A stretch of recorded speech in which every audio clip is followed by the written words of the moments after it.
Olá pessoal, a partir dessa aula nós iremos estudar agora o reino Animalia. Então vamos ver todos os filos dos animais, começando hoje pelo filo dos poríferos. Antes de falarmos do primeiro grupo, que é o filo dos poríferos, vamos falar um pouquinho sobre as características gerais do reino Animalia. Então todos os representantes do reino Animalia apresentam células eucariontes, que significa que tem a carioteca, a membrana nuclear. Então, o material genético fica organizado dentro do núcleo. São multicelulares, então apresentam mais do que uma célula. São heterótrofos, ou seja, não produzem o seu próprio alimento. Dentro do reino Animalia, tem os animais que são chamados de invertebrados, que não apresentam a coluna vertebral. Tem os vertebrados, que apresentam a coluna vertebral e o crânio. Então, os grupos dos invertebrados são poríferos, que é o que veremos daqui a pouquinho, quinidários, plateumintos, nematódios, moluscos, anelídeos, artrópodes e equinodermos. E estudar todos esses grupos. Nos vertebrados, os representantes estão dentro do grupo dos chordados. Então, temos os peixes, os anfíbios, os répteis, as aves e os mamíferos. O reino Animalia, então, ele é dividido entre animais que são chamados de invertebrados, tá? Como vimos no slide anterior, e os vertebrados que estão aqui cordados. Esses grupos do reino Animalia, eles são representados nessa figura numa estrutura chamada de filogenia, ou árvore filogenética. Essas linhas aqui mostram a relação de parentesco e as relações evolutivas, como que os seres vivos evoluíram a partir de um ancestral comum. Então, quer dizer que todos esses animais aqui, tanto os invertebrados quanto vertebrados, todos eles tiveram origem comum, num ancestral protoctista. Nós já estudamos o reino protoctista, que é o reino dos protozoários e das algas. Então, nós temos aqui um ramo do reino protoctista que deu origem aos poríferos, que são as esponjas, que iremos estudar hoje. Outro ramo deu origem aos quinidários. Depois saiu de um ramo esse grupo aqui, que é plateumintos e nemateumintos, e um outro ramo, que são os moluscos, anelídeos, artrópodes, equinodermos e cordados. Daí, aqui nesse ponto foi dividido, né? Então, eu tenho um ramo que vai para os moluscos e um outro ramo subdividido entre os anelídeos e os artrópodes. Então, nesta árvore filogenética, eu consigo estabelecer o parentesco entre esses animais. Por exemplo, quem que é mais próximo evolutivamente? Um porífero e um cordado ou um cordado e um equinodermo? No caso, seria um cordado e um equinodermo, porque eles estão mais próximos na linha evolutiva. Então, eles têm mais quantidades de características em comum do que cordados e poríferos. Essa outra figura também está mostrando os representantes do reino Animalia. Então, nós temos os vertebrados e todos esses outros aqui que são invertebrados. Só que nessa figura está representando em termos de quantidade, né? Quantas espécies você tem de cada grupo. Então, esse grupo aqui, ó, que tem a maior quantidade de representantes animais, é o grupo dos artrópodes. Depois nós temos mais ou menos a mesma quantidade aí de nematódios e de moluscos. Aí nós temos em verde aqui os cordados e temos os outros grupos em menores quantidades.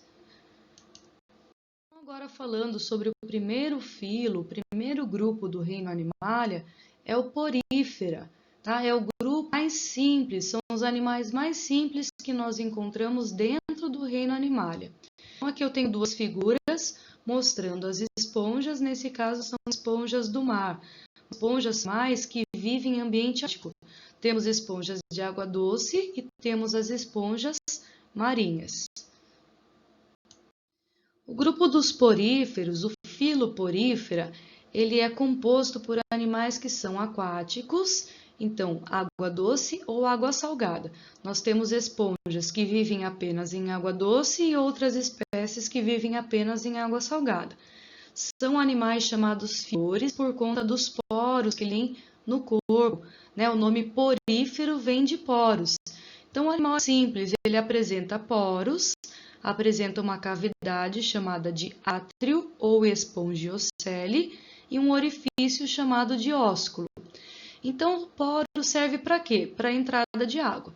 Então, é obrigatório que a água entre apenas pelo poro, não vai entrar pelo ósculo.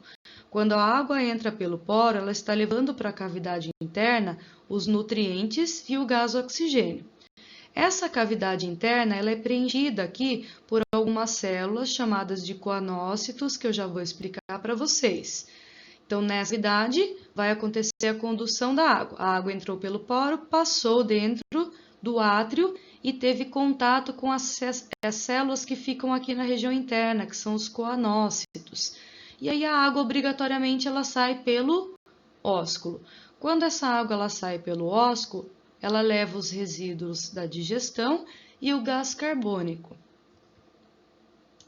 Essa figura aqui, ela está representando a organização de um corpo da esponja. Então, eu falei para vocês no slide passado que a esponja tem poros, tem a cavidade interna, que é o átrio ou espongiocele, e o ósculo. Então, o que ela tem de aqui em claro? Os tipos de células diferentes que a esponja tem. Fora as células, esse corpo dela é formado por uma proteína chamada espongina. E aqui no meio das proteínas, no meio dessa espongina, tem umas estruturas chamadas de espículas, que parecem espinhos. Temos espículas formadas por sílica e temos outras espículas formadas por carbonato de cálcio. Então, parecem espinhos bem pequenininhos, microscópicos, você não consegue ver. Esses espinhos são importantes para dar a sustentação do corpo desse animal e a defesa. Então, se o animal querer predar essa esponja, vai acabar se machucando com as espículas. As células nós temos aqui, então. Os coanócitos são as células especiais, exclusivas das esponjas. Então, a cavidade interna aqui, todinha, ela é revestida por coanócito. O coanócito é tudo isso daqui, ó. Então, nós temos uma célula que apresenta um flagelo. Então, quando a água ela entra pelo poro, levando os nutrientes e o gás oxigênio, passando pelo coanócito, o flagelo suga dessa água o nutriente e também o oxigênio. O nutriente e o oxigênio vai passar para essa célula chamada amebócito, que fica na base do coanócito.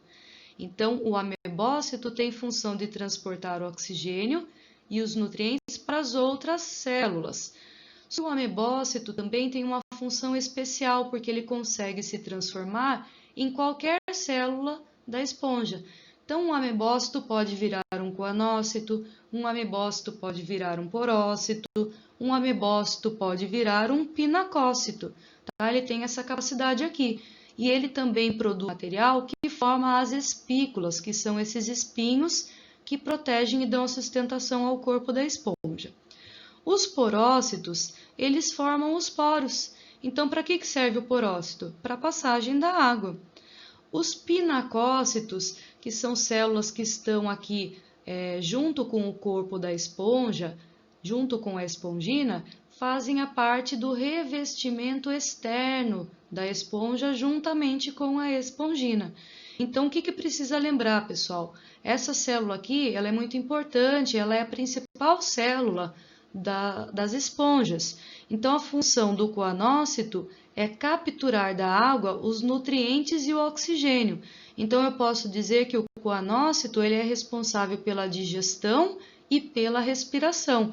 A gente diz que essa digestão é intracelular, porque acontece dentro da célula. Nós não temos um órgão digestivo aqui, nós não temos um estômago, tá? Então, a digestão acontece dentro dessa célula aqui.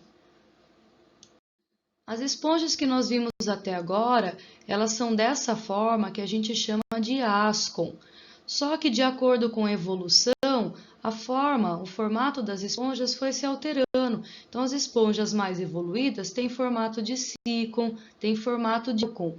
Qual que é a diferença aqui? Todas elas vão ter poros, todas elas vão ter o átrio e o ósculo, e também vão ter coanócitos, amebócitos e pinacócitos. A diferença é que esses canais internos aqui vão ser importantes para ter uma eficiência maior na absorção dos nutrientes. Por quê? Quando a água passa por aqui, ó, ela passa e ela sai rapidamente. Agora, quando ela passa por esses outros canais, ela fica mais presa por mais tempo nessas cavidades. Isso melhora a absorção, torna a absorção dos nutrientes do gás carbônico mais eficiente. Então, entre esses formatos de esponja, ascum, cicum e leucum, qual que é o formato em que a esponja tem uma eficiência maior na absorção dos nutrientes e do oxigênio? Seriam os leucons. Então, aqui eu tenho uma maior superfície de contato da água com o tecido das esponjas.